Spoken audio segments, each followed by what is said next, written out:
announcements. Has anyone seen a black sweater with a zipper? Black.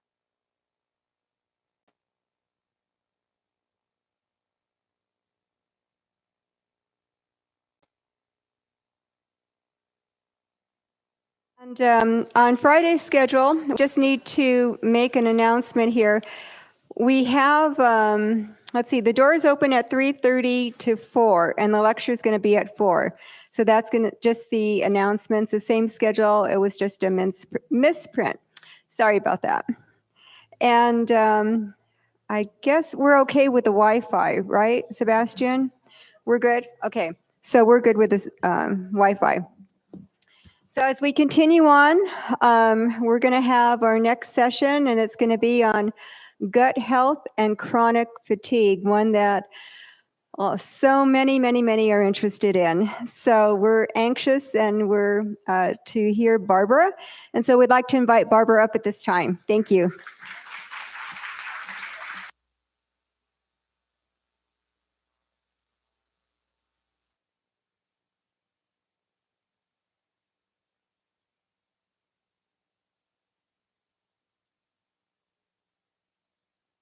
Testing, test. Yeah. We've got it. So welcome back, and the sun shines again. This reminds me of when I went to Melbourne. They said, if you don't like the weather, wait a minute. So gut health. Our gastrointestinal tract is a hollow tube. And anything that goes into that hollow tube is not part of you or me till it gets broken down to tiny substances and absorbed out of the gut and into the blood. Then it becomes part of you and me. It's an amazing process. It's a very important process, because if the food doesn't get broken down efficiently and effectively, it cannot be absorbed out of the gut and into the blood. And if the blood doesn't have the nutrients to carry to the cell isn't going to have the nutrients it needs, and that's going to affect us in the way of fatigue. So this is why gut health is very important when you're looking at energy levels. So let's begin by looking at the mouth, and the mouth is the only place in the whole of the gastrointestinal tract that we have say over. We have say over 5 different things. So these are 5 choices that we make. And as you will see as we go through the gastrointestinal tract, those decisions that we make regarding the mouth affect the whole of the way of the gastrointestinal tract. Number 1, we choose what goes in. No one else does. We do. We choose what goes in, whether it's the best organic food prepared in the healthiest way, or whether it is fast food, devitalized food. We are the ones that choose what goes in. Number 2, we choose how much goes in. Is it 5 platefuls of food, or is it a reasonable amount of food? So we have say over what goes in and how much goes in. We have say over how long it stays in our mouth. Is it chew, chew, swallow, chew, chew, swallow, chew, chew, swallow?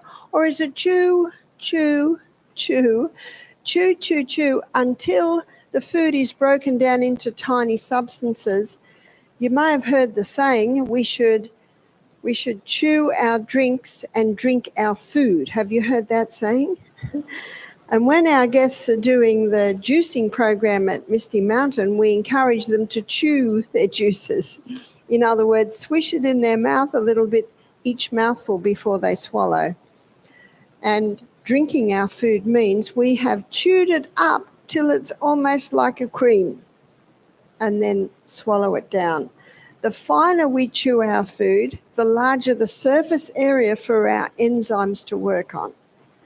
And also, the longer it's in the mouth, the more the brain's getting the message. Oh, there's a bit of protein coming. Oh, there's a bit of carbohydrate coming. Oh, there's a bit of fat coming. And the brain can communicate that to the other organs of digestion, saying, this is coming, but when it's chew, chew, swallow, chew, chew, swallow, chew, chew, swallow, the organs are saying, what's coming? And the brain says, I don't know. It's just going through so fast. My husband does everything fast. He drives very fast, and I don't mind because I like fast too. does everything fast and he eats too fast. And ladies, I hope we all realise we should never nag because it never does any good. Do you know, the proverb said it's best to live in the desert than in a fine house with a cantankerous woman. Doesn't say that about the men, it actually just says it about the women. And so when he's eating very, very fast, I touch his arm and smile, and he goes, ah, and puts the knife and fork down and chews. And I understand he's got a job to do, and he just wants this food, he just got to eat it, and he's got things to do. So chew, chew, chew. We're such a fast society today. So many things are happening fast that we often get into the habit of chewing too fast. So we choose what goes in, we choose how long it's in the mouth, and we also choose how much goes in, and we also choose how often it goes in. Is it every 2 hours, or is it just at meal times? And as you will see as we go down the gastrointestinal tract, that plays a very important role, especially in the digestion of the stomach. And the fifth choice we make is the environment of entry. There should be no controversial issues discussed at the table, because whenever we're anxious or stressed, that blocks the release of our digestive enzymes. And as we go down the gastrointestinal tract, you will see how those 5 choices affect the whole of digestion, because this is the only part of the whole of the gastrointestinal tract we have say over. So let's have a look at what happens in the mouth. The mouth is an alkaline environment, and there are 2 enzymes released in the mouth, and most people don't realise that digestion begins in the mouth. One enzyme is lingual lipase. Lingual lipase is an enzyme that's released from the sublingual glands, which are just under the tongue, and lingual lipase is the enzyme that breaks down saturated fat. Saturated fat is unique in that the breakdown begins in the mouth. And as you will see on Saturday afternoon, fat does not cause heart disease. It's actually a myth. It's actually never been proven. And poor old saturated fat got such a bad name when this theory first came out, that saturated fat causes heart disease, because it's actually never been proven. Dr. Malcolm Kendrick, who wrote the book The Great Cholesterol Con, he said, I'm still waiting for the research, I'm still waiting for the evidence. But if the truth be known, saturated fat is the easiest fat to digest, because the breakdown begins in the mouth under the action of lingual lipase. The other enzyme that's released in the mouth is a salivary amylase called ptyalin. And ptyalin is a salivary amylase that breaks down starch. Another name for starch is carbohydrates. So that's basically mostly all your grains. So that's pastas and breads and cereals. That's why it's very important to chew very well, because it's an alkaline environment, and soon we're going to be going into the stomach. And the stomach is an acid environment. And so when the ptyalin and the starch are mixed together, the ptyalin starts to break down the starch, and then it comes into the stomach. It's still probably working for about 15 minutes, and then it stops because it's an acid environment.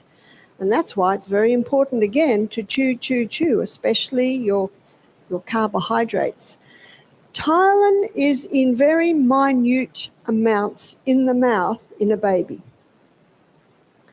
Very minute. And the first teeth a baby gets is 4 at the top, 4 at the bottom, and they're called milk teeth. And you know why they're called milk teeth? Because that should be baby's main food is milk. And those teeth they usually start to appear anywhere between maybe 7 and 12, 13, 14 months of age. And yet what's happening today is mothers are being told by the authorities, you must give your baby rice cereal 4 to 6 months of age. Mothers, am I right? Yes.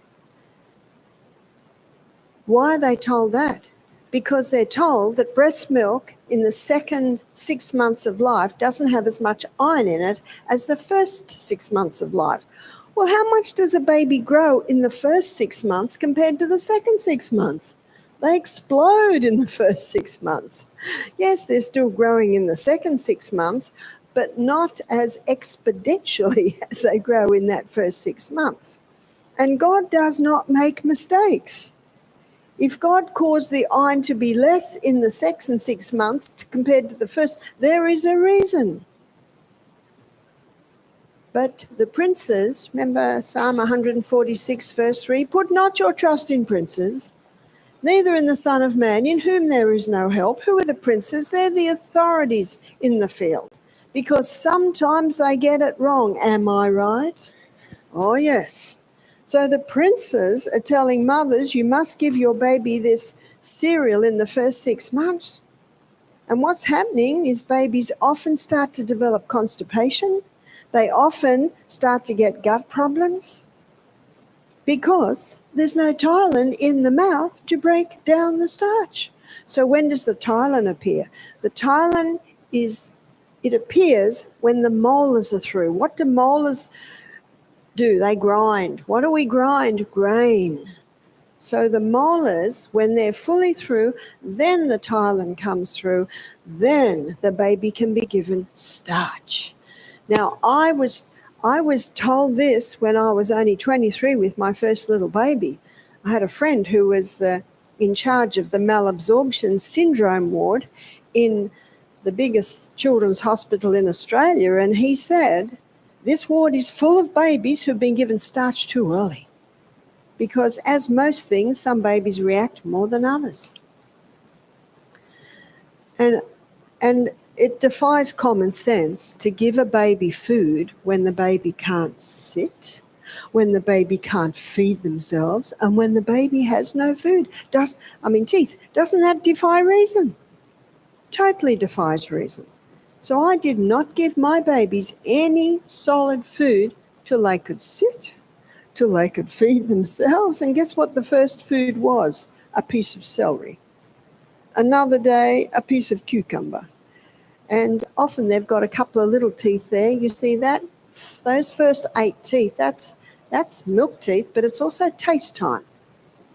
And I remember watching my grandson Lennox, 10 months old. He's got a piece of cucumber and he's got like little rabbit teeth. And little bits of cucumber all over the tray and little bits of cucumber all over the floor. And a few get through. And when you change the nappy or the diaper the next day, guess what? There it is. You see, it's just taste time. It's just taste time. It's just little by little getting them used to different tastes, to different shapes, to different textures, to different colours. I never made baby food.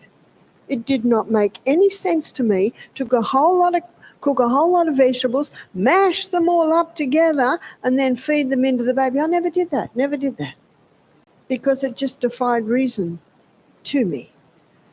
And so please, if you know a mother with a baby, please take a photograph of sustain me, what shall I feed my baby, and send it to them. There you are. You've got permission from the author. We need to start saving babies. We need to start saving guts, one baby at a time. And you know what a mother said to me? She said, my first baby, I made all this rice cereal, I mashed all these vegetables, I'd freeze them into little tiny bits, and when I travelled, I had to get all these bits. She said, then I heard your lecture. My second baby, I didn't do anything. Do you know, my daughter, her girlfriends say, oh, Julia, you're just lazy. It's crazy. Babies shouldn't be eating food unless they've got teeth. And I was at one function and a couple brought their baby to me, roly-poly, happy little baby, 5 months old, and I saw 2 teeth and they said, our baby's got constipation. So what's my next question? What are you feeding it? Oh, we give the baby cereal at breakfast time and some sandwiches at lunch and pasta at night. It was just all starch. I said, but the baby has no teeth. And they were both shocked. Because what have the princes told them? You must start giving your baby food. I said, They said, what will we give the baby? I said, nothing. You'll find that when you're sitting eating, the baby's usually happy with a wooden spoon to chew on. Yeah, just anything to chew on. So that's a very important point. Now we swallow, and the swallowing process is quite amazing because when we swallow, it blocks off our trachea and opens our esophagus. And as we swallow, it's a muscular contraction. And so the esophagus starts to contract. And when it gets down to the cardiac sphincter, which is a double-layered valve at the top of the stomach, it contracts. It's a muscle, and when it contracts, it opens and the food can come in. The stomach is an acid environment, and it must be acid. And if someone says, I've got an acid stomach, I say, how do you know? And they say, well, it keeps coming up. Well, the problem's not the acid. The problem's the little gate. So why would that little cardiac sphincter not be working well? It might not be working well because the person's having their largest meal at the end of the day and then they lie down or they sit in the easy chair and fall asleep, and the food is pushing up against that little cardiac sphincter, weakening it. Maybe because they're stressed, because when you're stressed, your muscles tighten and then that little sphincter can tighten. So there can be a few reasons why that cardiac sphincter is weak. You see, taking an antacid is like shooting the cows because they keep getting into the vegetable garden. Don't shoot the cows, fix the garden gate. Don't shoot the acid, just fix the gate. How do you fix the gate? Eat breakfast like a king, lunch like a queen, supper like a pauper, drink between meals, not with meals, and take magnesium. Magnesium is a muscle relaxant. And we've seen many people conquer their reflux, their GERDs, their heartburn by doing those simple things. The cardiac sphincter sits right in the middle of our diaphragm, and our diaphragm is a muscle that goes across like this, and it's the diaphragm that comes out and in with every breath. So a weak diaphragm muscle can also cause a weak cardiac sphincter. So it's important to do your push-ups. It's important to do your Pilates exercises and keep these abdominal muscles strong, because when they're strong, your cardiac sphincter will be strong. And now we come into the stomach, and the stomach is lined with big folds. And those big folds are lined with gastric glands. And these gastric glands, 2/3 of these gastric glands release mucus, and that's a thick mucosa lining. And the reason for that thick mucosa lining is to protect the lining of the stomach from what's released down here. And in these glands down here, this is where hydrochloric acid's released. This is where pepsinogen's released. And pepsinogen and hydrochloric acid, they unite and they release pepsin. And pepsin is the enzyme that breaks down protein. So pepsin is released in the stomach. But this release of pepsin only happens in an acid environment. So the union of pepsinogen and hydrochloric acid only happens in an acid environment, and pepsin can only work in an acid environment. And that's why it's very important to have an acid environment in the stomach, because we will not be able to break our protein down unless we do. So what would inhibit that? Drinking with the meals. It's such a common Australian and, yes, American habit, isn't it? Every time you go to a restaurant, what's the first thing you're asked? What would you like to drink? And we always say, no, thank you. But we let them put water there, otherwise they don't leave us alone. Because they can't understand that no one wants to drink with their meals. It's such a habit. I think it's got a lot to do with we're such a fast society today. We just move, forget to drink, sit down to eat, drink. So drinking with the meals dilutes the hydrochloric acid. Yesterday, when I was talking about the immune system, and I talked about hydrochloric acid being antimicrobial, antifungal, antibacterial, and I talked about a young man who sustained a gunshot wound to the stomach. Remember I mentioned that? It was an accident in a trading store. The book about this was written in 1844. And what happened was he eventually healed. Dr. Beaumont said he would not live, but he did. And when he healed, there was a hole in his stomach, a little hole. So he healed with this little hole in his stomach. It had like a little flap over it. And Dr. Beaumont said he could have stitched it, but Alexis St. Martin said, no, I don't want to do anything else. I can live with this. But Dr. Beaumont saw his opportunity, and he invited Alexis St. Martin to live at his house and do odd jobs, chop the wood, mow the lawn, all that sort of stuff. And he would do experiments on him. He would get a piece of silk thread, tie a bit of food on it and put it in the hole. 2 hours later, pull it out, have a look at it, put it back in. A couple of hours later, took it out. And his experiments on Alexis St. Martin's hole in his stomach actually changed the nutrition world, because it showed the doctors something about digestion that they did not realize, that it's actually a chemical process. It's very much a chemical process. And once Dr. Beaumont, he would get the hydrochloric acid and the enzymes out, and then he got a piece of rotten meat and put it into a vial and put the hydrochloric acid and this combination in. He said within 20 minutes it had been dealt with, showing that hydrochloric acid is a strong antimicrobial agent. That's why we need an acid stomach. I have never met anyone with too much acid in their stomach, but I've met many people with not enough acid in their stomach. What would be a sign that a person doesn't have enough acid? Well, it's been 5 hours since they ate their meal and they still feel full.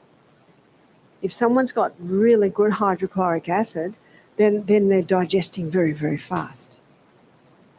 But even when someone has good hydrochloric acid, it still takes a while for digestion to take place. Now, what Dr. Beaumont found, he found that digestion takes between 3.5 to 4 hours. And then the stomach loves a 1 hour rest.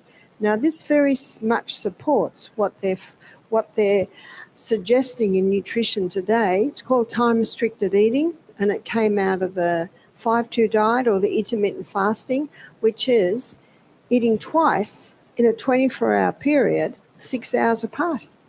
And whenever I go to Fiji, and I usually go there every year lecturing, they always have, it's at a youth camp, they always have breakfast at 9 and then they have their main meal at 3. It's very easy to do it like that. It's also easy to do it when you homeschool your children, which I was able to do, but if children go to school or people are at work, it's not as easy to do.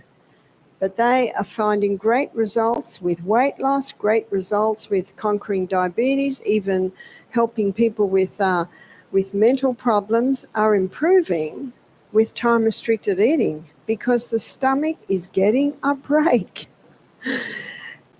Even diabetes. Now, what have diabetics been told for the last 40 years? You've got to eat every 2 hours. Now, notice that the authorities don't say, sorry, we made a mistake. You know what they say? New research reveals.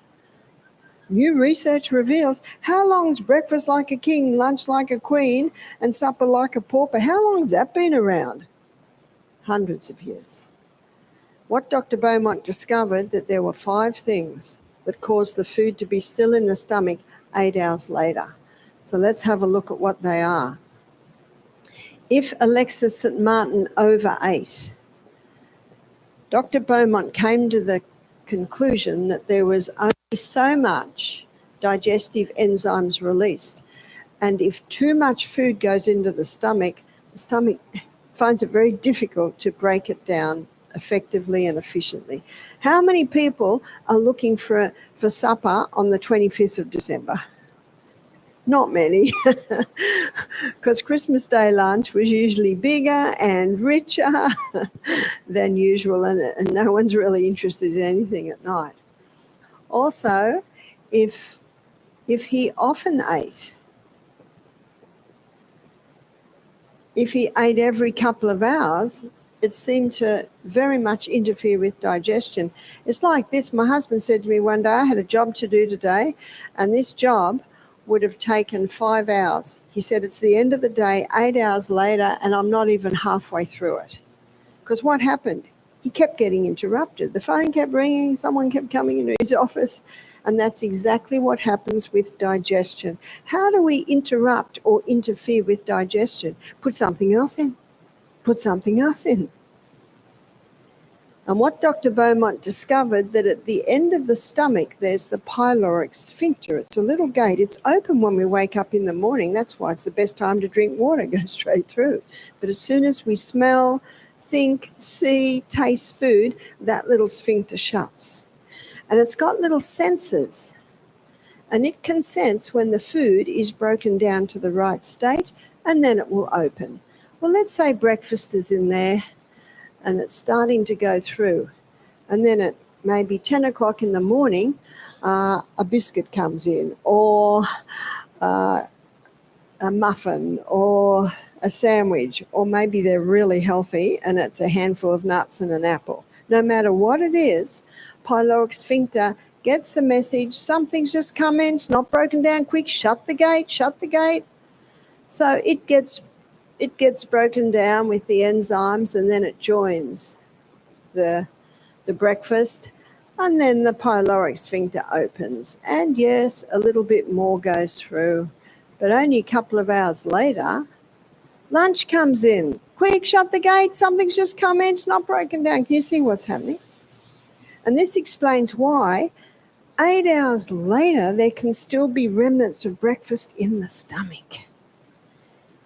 And it's a warm environment, and it starts to ferment. And so that's when bloating can happen. And some might say, yes, but what about children? Well, when I was in Andalusia, that's the northern part of southern Spain last year, I stayed in a house with 4 children.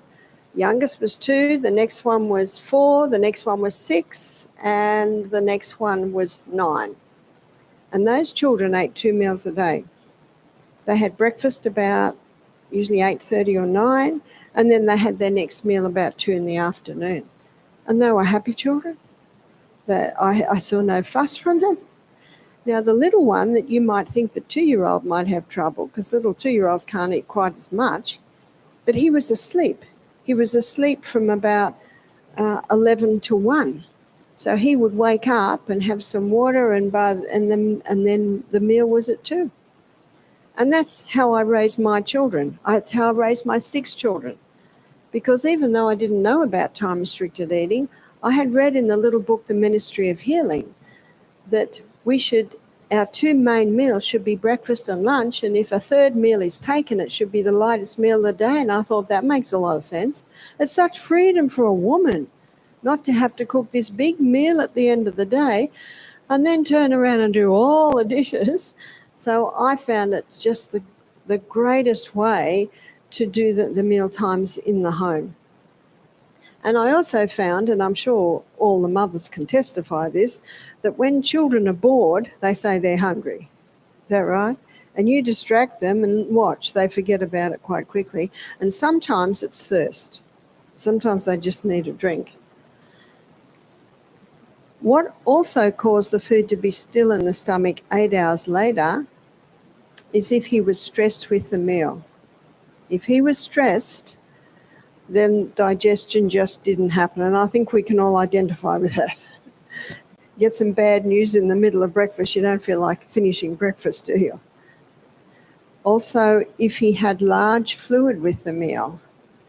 Now, if a person is thirsty with their meal, by all means have a mouthful. A mouthful or 2 is not going to greatly reduce the hydrochloric acid, but it's large amounts of fluid with the meal that is more interfering with digestion, because what has to happen is digestion has to stop, and then the water has to be taken out to bring it back to a nice acid environment, and then digestion's resumed.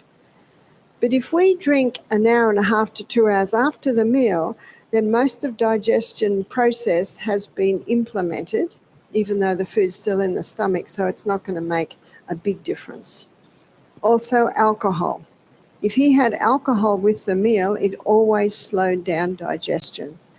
And what Dr. Beaumont discovered, that if he'd had alcohol, then the stress came as well. And how many people today, you almost get a tick for all of those. And how many people today have gut problems? I think it's time to reprint the book, though most people wouldn't be able to understand it because it was written in the early 1800s. So it's like reading Shakespeare. It's old language. So the stomach needs us to look after it. It needs to eat breakfast like a king, lunch like a queen, and supper like a pauper. And there are 3 foods that'll keep the food in the stomach longer. One is fiber. So all plant foods have fiber. The other one is protein. And when our meal contains protein, it keeps the food in the stomach longer because that's where the protein's broken down. And fat, it coats the food, so it takes a little bit longer to break down. We had a guest attend our program, and she said to me, "Barbara, I'm just telling you now that I eat all day long. I have to, or I get hypoglycemia and I can faint." She said, "I've got a bag. It's like a basket, and I travel everywhere with it, and it's full of food." I said, "Oh, that's interesting."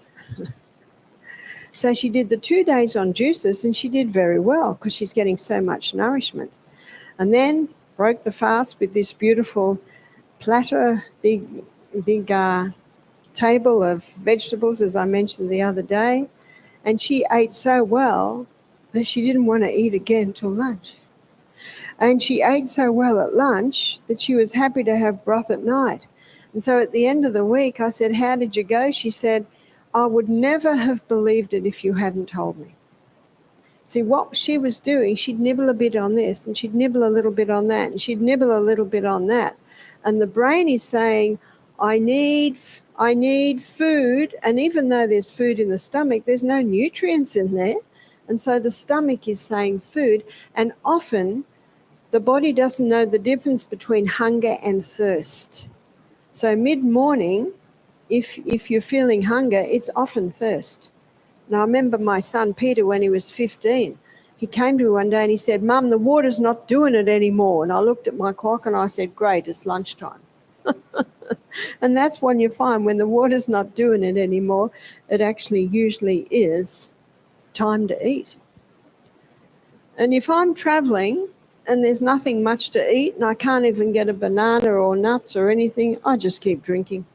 I just drink because I know that soon I will eat. And when our guests do our 2 days juicing, some of them say, "I can't believe I have gone 2 days without eating and I survived." Because as I showed you in another lecture, we've got stores in our cell. They're glycogen stores. We've got fat cells. We've got stores there. So coming down out of the stomach, we come into the duodenum. And the duodenum is the first part of the small intestine. And the duodenum is now an alkaline environment. And the duodenum has quite a bit happening in it. You'll see off to the right is our liver, and our liver makes bile. And that bile is stored in the gallbladder. The gallbladder is like a little pouch just under the liver. And the gallbladder's role is that it's a reservoir for bile. So if someone unfortunately has had their gallbladder taken out, and I'm so sorry to hear that, you can still digest fats because the bile is made in the liver. And so that's what the liver releases. It releases bile. And bile is the enzyme that emulsifies or breaks down unsaturated fats. Now remember, it was the lingual lipase that breaks down the saturated fat, but it is bile that emulsifies or breaks down the unsaturated fats. We've also got the pancreas. Pancreas is releasing into the duodenum as well. And the pancreas, it releases sodium bicarbonate. So why does it release sodium bicarbonate? Because out of the stomach, the food is mixed with the very acid enzymes. And the body needs to bring it back to alkaline. And so the pancreas releases sodium bicarbonate to bring that environment back to alkaline. The pancreas also releases pancreatic lipase. Now in the mouth, it was lingual lipase, and lipase is the enzyme that breaks down fat. Bile emulsified the fats into tiny particles, and pancreatic lipase further breaks down those unsaturated fats so they can be absorbed into the body. The pancreas also releases pancreatic amylase. In the mouth, salivary amylase, ptyalin, it started starch digestion. And when it came into the stomach, after about 15 minutes, it's put on hold. But when it comes into the duodenum, coming back into an alkaline environment under the action of pancreatic amylase, the starch digestion is finalized. The pancreas also releases the trypsin brothers. Who are the trypsin brothers? The trypsin brothers are proteolytic enzymes. A proteolytic enzyme is an enzyme that breaks down protein. Now, protein digestion began in the stomach under the action of pepsin, and then it's finalized in the duodenum under the action of the trypsin brothers. It's trypsin and chymotrypsin, but I just call them the trypsin brothers to make it a little bit easier. Considering this, students, which organ is the main organ of digestion? It's the pancreas. And this explains why many people with pancreatic cancer, they don't live very long. They don't live very long because they die from malnutrition. Because if you can't finalize the digestion of these foods, it can't get out of the gut and into the blood. So proteolytic enzymes are enzymes that break down protein. And God, in his wisdom and mercy, he puts some proteolytic enzymes in certain foods.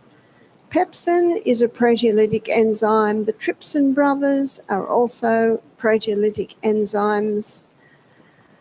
But in the core of the pineapple, there's an enzyme called bromelain. And bromelain is a proteolytic enzyme. Bromelain helps to break down protein, but it's mostly in the core. So when you peel your pineapple and slice it, and you slice it like this, please don't cut out the core. And when you slice it, then you make little wedges. And every wedge you make has got a little bit of hard core in it. It's a bit hard going. You couldn't really eat the whole core. But if you slice the pineapple like that and keep, so everyone's getting lovely, soft, succulent pineapple and just a little bit of core. Everyone's getting a little bit of bromelain. Pineapple is considered a cactus. So we've got fruits and vegetables, but pineapple is considered a cactus. So it's considered that it can go with fruits and it can go with vegetables because it's a cactus. And I think another reason is because of the bromelain content. I think it's a pity to throw the core out when you realize what the core has. I recently learned something else. When you cut all the skin off the pineapple, there's bromelain in the skin. So you can get the pineapple skins, put it into water and boil it. Maybe you'll boil it for 10 minutes, turn it off, let it cool, then strain the skin out, and then you're left with a bromelain drink. So that's quite nice because when you peel a pineapple, it's inevitable you've got a little bit of flesh there with its sweetness. And that could be taken half a cup or quarter of a cup hot just before each meal. And that would help to break down the protein.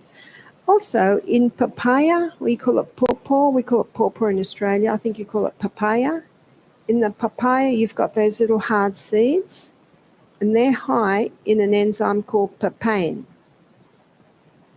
Now, we don't advise black pepper because black pepper, in one of my books I was reading about mycotoxins, mold waste, every black pepper tested, as it dries, it seems to mold. It has mycotoxins in it. And black pepper is an irritant to the lining of the gut. So we don't advise black pepper. But don't throw away your black pepper grinder. Just throw the peppercorns away. But what you can do is you can save the seeds from the papaya, wash them, dry them right out, and then put them in your pepper grinder and grind them over your meals. It's got a little bit of a bite in it, and your guest might say, your black pepper tastes a bit different to ours. It has a bite in it, but you're putting some proteolytic enzyme into your food. So there are some simple ways that you can increase the digestion of your protein, especially for people who have pancreatic problems. You can buy digestive enzymes, and they usually have bromelain and papain in them to help if someone has problems with their pancreas. But I'd like to give an illustration of what's often happening. Here is protein for purposes of illustration. Here's protein, a whole protein. And when that protein comes into the stomach, pepsin breaks the protein down to peptides and polypeptides. And then the peptides and the polypeptides come into the small intestine, and the trypsin brothers break the peptide down to amino acid and the polypeptide down to peptide and amino acid, and then break the peptide down to amino acid. And then these singular structures, that's the only way protein can be absorbed out of the gut and into the blood. Our digestion of our food should be totally completed halfway down our small intestine. We'll look at that in a minute, but I want to show you what's happening in many cases. There are some people that are drinking with their meals, they're eating all day long or eating the largest meal at the end of the day, stressed, so hydrochloric acid's low. So pepsin levels will be low. So a whole protein is getting down into the duodenum, and the pancreas says, what are you doing here? And protein says they're drinking with their meals, they're eating all day long, hydrochloric acid's low. And so the trypsin brothers say, well, we'll do the best we can, but all they can do is bring the protein down to a peptide and a polypeptide. And then coming down the small intestine, they can't be absorbed because they can only be absorbed as amino acids. And they come out of the small intestine into the colon, and the colon says, what are you doing here? And the peptide and the polypeptide says, well, they're drinking with their meals, they're eating all day long, they're stressed out, the hydrochloric acid was low, trypsin brothers did the best they could, and the colon says, all right, so it has to create a lot of excess bacteria to try and calm this or break it down somewhat, but of course it can't be absorbed once it's in the colon. But what that does do, it creates a lot of methane gas. You've heard of methane gas? It's the gas that comes out the other end. Another reason why we should chew. We should drink between meals, because as I mentioned earlier, it affects all the way down. But now we come to the grand finale of digestion. And the grand finale of digestion is happening should be totally completed halfway down the small intestine. Lining the small intestine are villi. And over that villi, there's even microvilli, little microvilli like this. In fact, it makes such a large surface area, one writer said, this surface area is so large because of all these little microvilli, it's about 7 kilometres of area where the food can be absorbed. Up the middle of the lacteal is a lymphatic vessel, and the lymphatic vessel is where the unsaturated fats get absorbed straight into. But all through the villi is the blood capillary network. And this is where the food gets absorbed into, out of the gut and into the blood. But what is responsible for that process is the microbiome or the gut flora that is lining the gastrointestinal tract. And as we looked at, when we looked at our immune system yesterday, that when a baby's in utero, there is no gut flora. It's not until the baby's born that the gut flora is built up. Now, this gut flora, and we touched on this yesterday, it's responsible for the final breakdown of our food.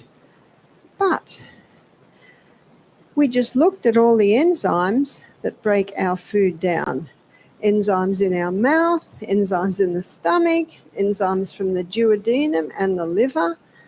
Isn't that what breaks the food down? Yes. But the gut flora causes a release of other substances. It causes a release of B vitamins, and B vitamins are very important for the brain.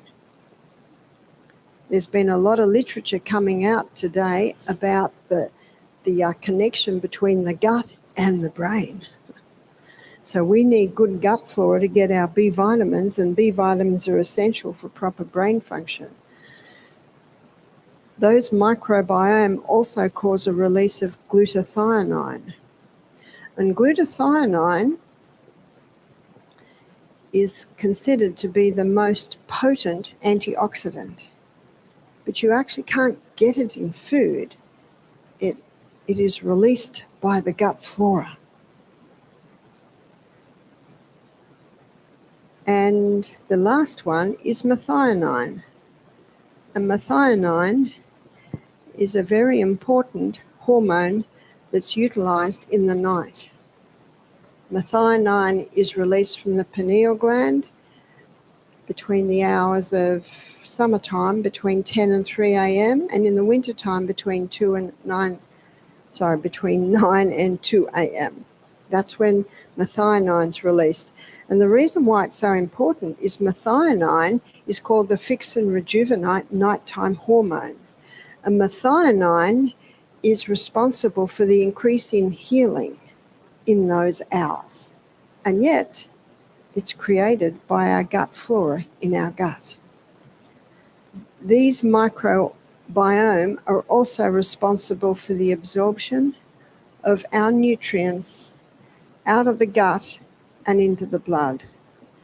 This microbiome is responsible for nourishing the cells that line the gastrointestinal tract. And also, as we looked yesterday, our microbiome plays a protective role, protecting the blood from any harmful pathogens that might be in the gut. Hippocrates said all disease begins in the gut, and he didn't know what I've shown you here. He didn't know the intricacies of what happens in the gut. So how important is our gut flora? Unfortunately today, our gut flora is being broken down. Chemotherapy really destroys it. Antibiotics destroy it. As one writer said, taking an antibiotic is like dropping an atomic bomb in the gut.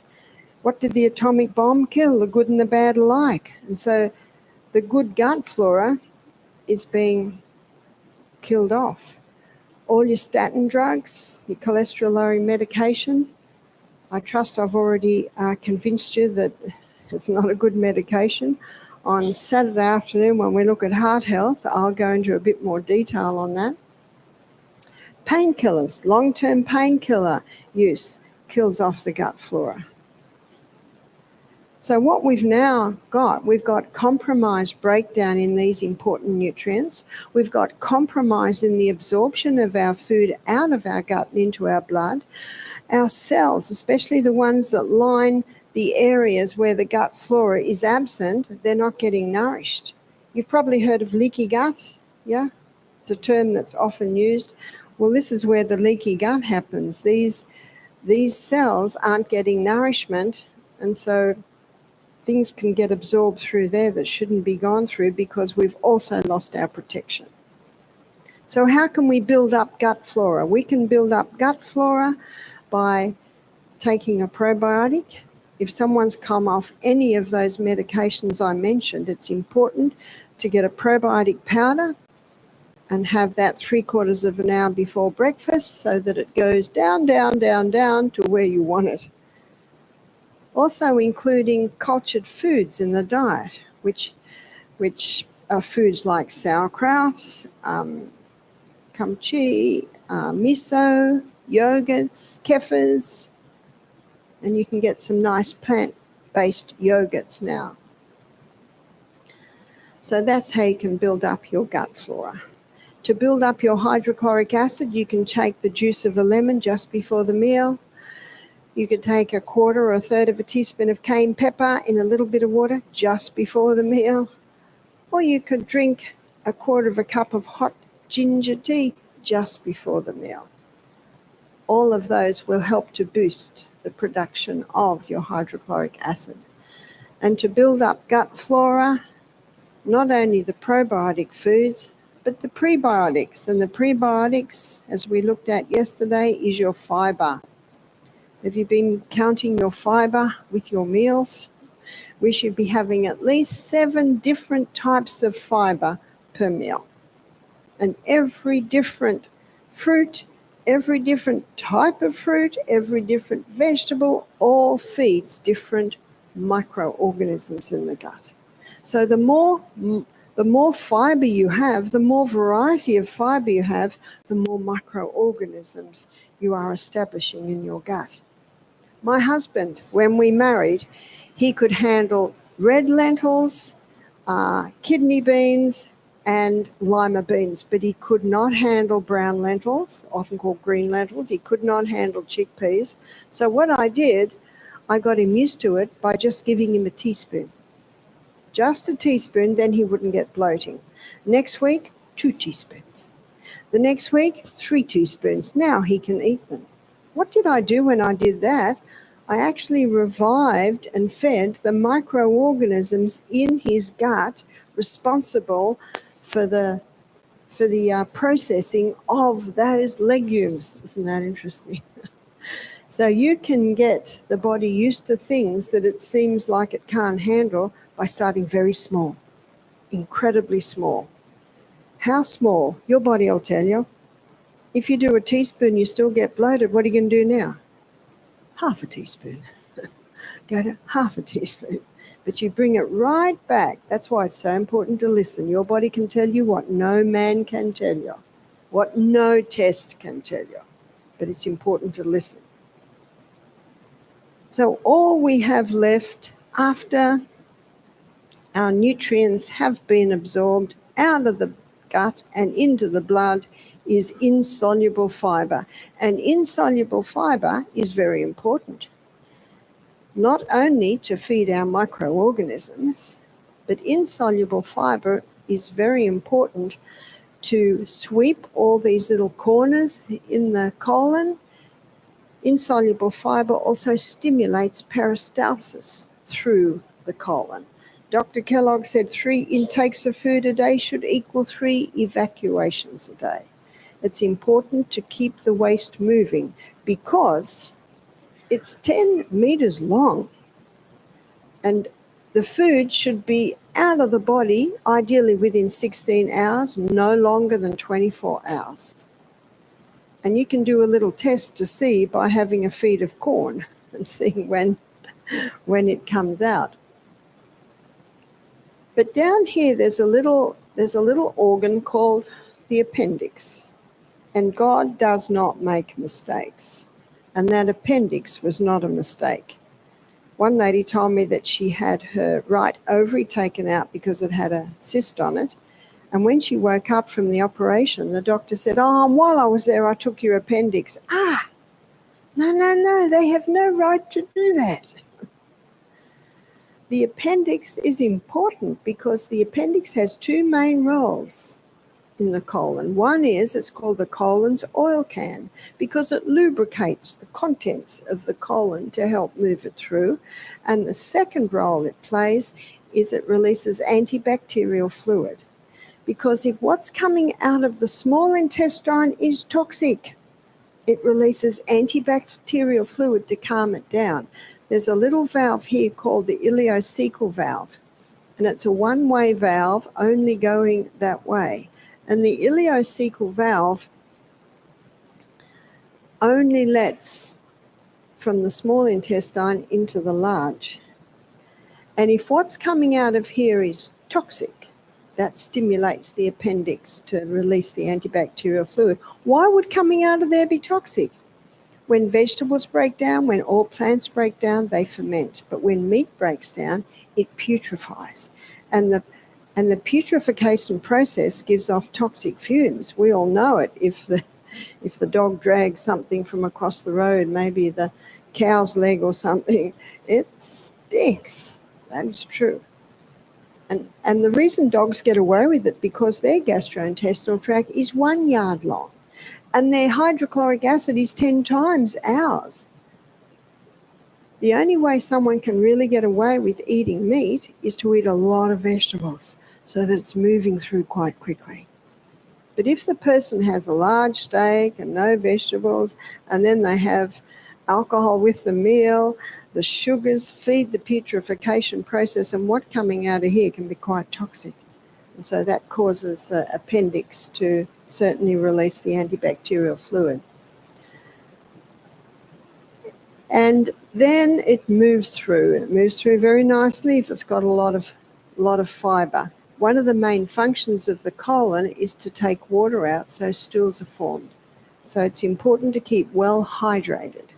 We should be drinking at least 8-ounce glasses of water a day, little by little by little over the day.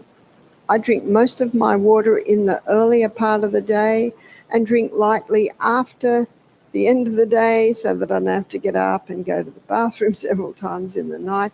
Some people can drink 16 ounces before they go to bed and sleep for 8 hours, but it's just getting to know your body. My body, not so. The colon also needs the plant foods for the fiber. The colon also needs us to be relaxed. Tight mind, tight collar, one expert on the colon said. Relax. And notice there's the little muscle at the end of the colon called puborectalis. And I did mention this when we talked about the liver, but I'll mention it again. Here's the throne. Here's the person sitting on the throne. And when a person sits on the throne, puborectalis remains taut. And we're very glad because if you're in a traffic jam and you need to go, aren't you glad we can hold it?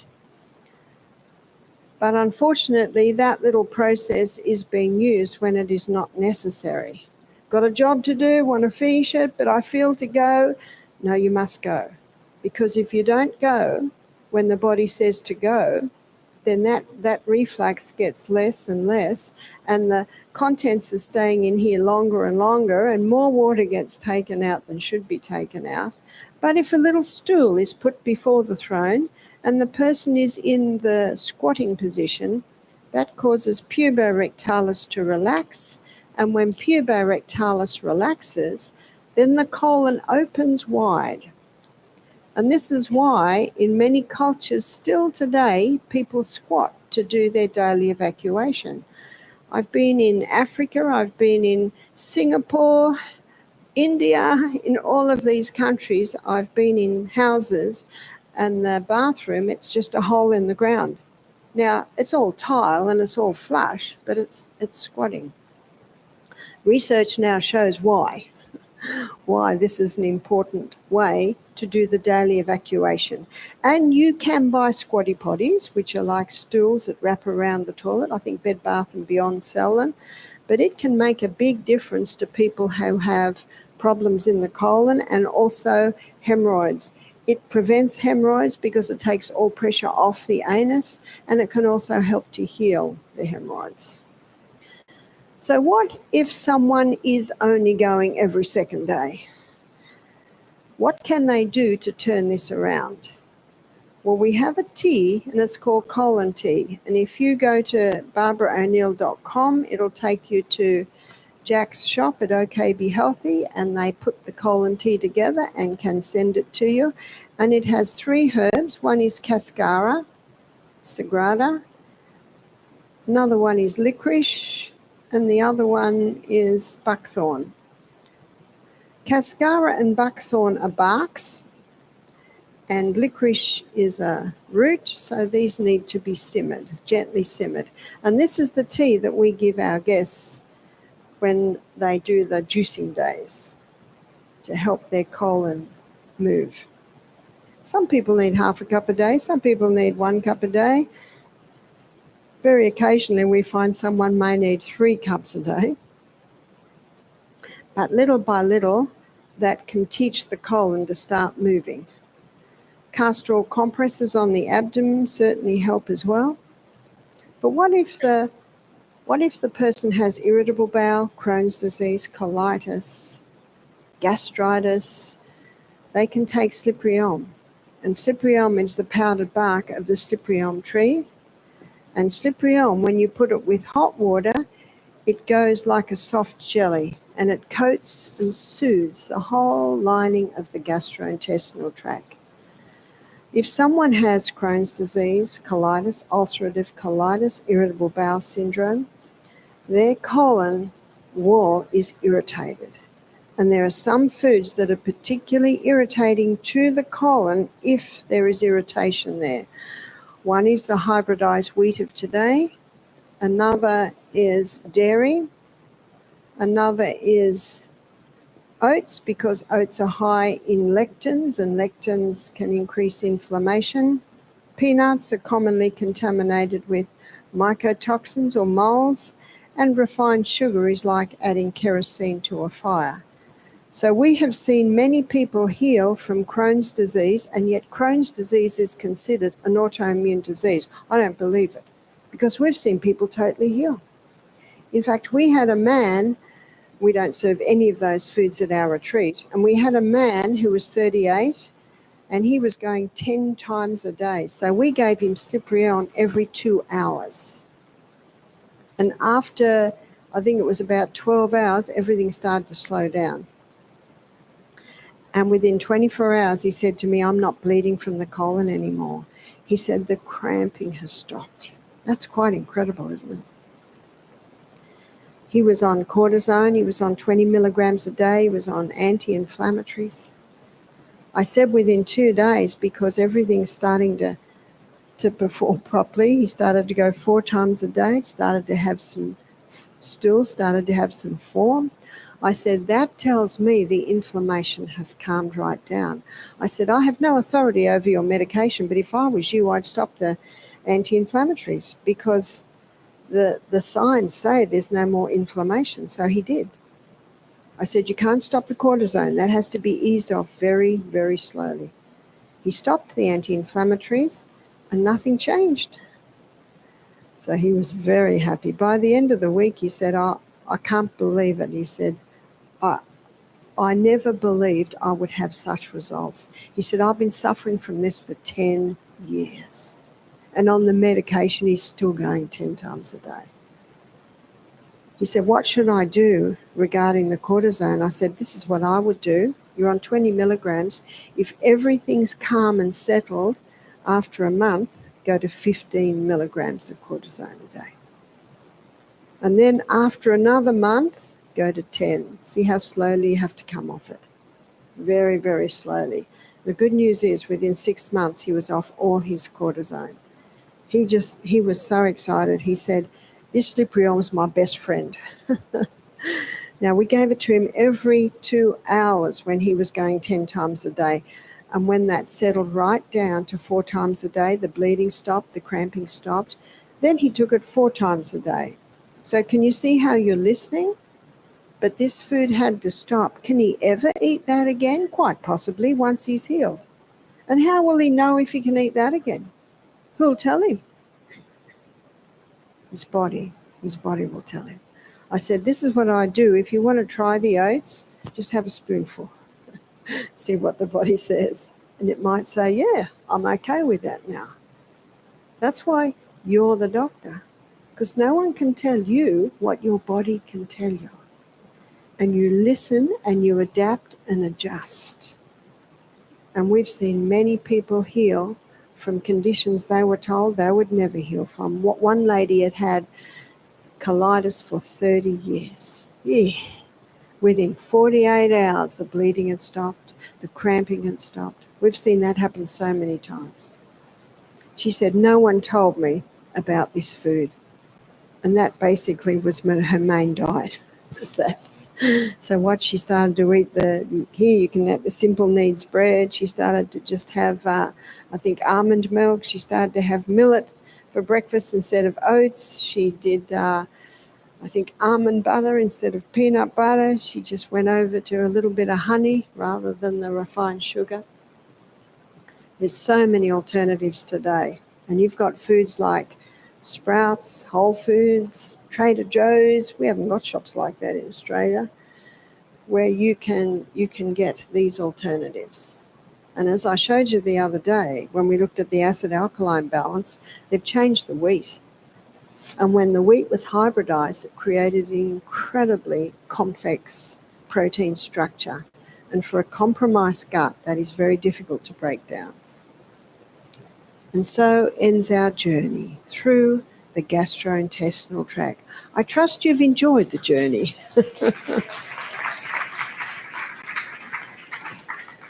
So we'll do a few questions now.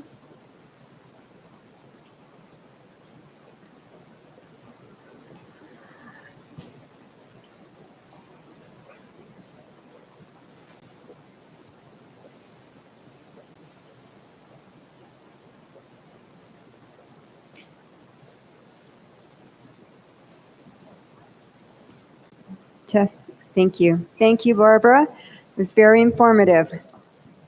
Okay, we have a few questions here. Let's see. How can I stop having to take allergy medicine? And if I stop, it leads to an upper respiratory infection. One of the main causes for allergies, and I can see that this is particularly the respiratory, is an allergy to mold. So you've got to check that there's no mold in the home. And sometimes you have to get someone in to test the air in the home because it may be behind the walls, sometimes in the basement. Got to check your air conditioner. So it could be mold. Another common one is chemicals. And I know my granddaughter was staying at a place recently and they were spraying the field all around her. Oh, she got major reactions in the respiratory areas. And the other is food. And these are the foods that are the most common allergens.